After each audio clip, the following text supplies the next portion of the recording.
Beautiful snowfall today, guys. It rained for 24 hours. I just picked up the tent, and the old tent, she's not waterproof anymore after 30 years. There was good 3-4 inches of water in the bottom, and I left the futon mattress in there. It was a frozen solid block, so everything's at home drying out on the heated floors right now. But it is so beautiful out here in the forest. I thought we'd go for a little snow machine ride and 360 some of the trail and a bit of a run. It is beautiful today. And hey, it's March, so I don't know how many more days we're going to have like this, so enjoy the ride, guys.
Whoa! About halfway across the swamp, I realized it was all slush. You don't want to stop in that condition. Poor Mr. Gage, I couldn't wait for him, so I got to the other end of the swamp, did a loop, came back, and I had to do 90 mile an hour past him because I wasn't going to stop. Yeah, 24 hours of rain, it'll do that to the trail. And poor Mr. Gage has no clue why I did that to him.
What are you digging for?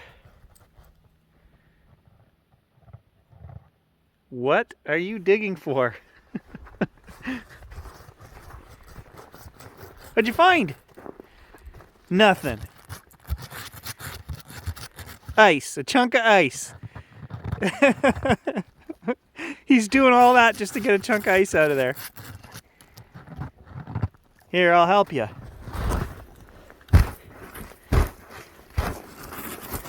Here, buddy.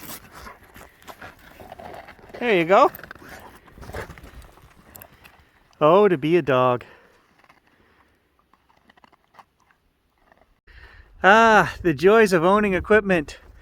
So I'm working on the trailer today, but that's not the equipment I'm complaining about. The four-wheeler's in the shop. I was plowing yesterday. It was kind of my own fault. And when you get to the end of the run and you start to climb up the bank with the plow down, you have to winch it up as you're going forward, right? Well, I was watching where I was going to avoid a tree, kept my finger on the winch button until the winch sucked all the way up back into the frame of the bike and snapped the winch cable. So yeah, you know, it's kind of my fault for not paying enough attention, but you can't see when the winch reaches the end of the bike, when the hook hits the bike, right? You can't see it from when you're riding. And really, these companies for 20 bucks should be putting a stopper on there when they ship these bikes out. $15,000 for a bike, and they can't even put a stopper on there. So it has now cost me, it's going to cost me like 140 bucks.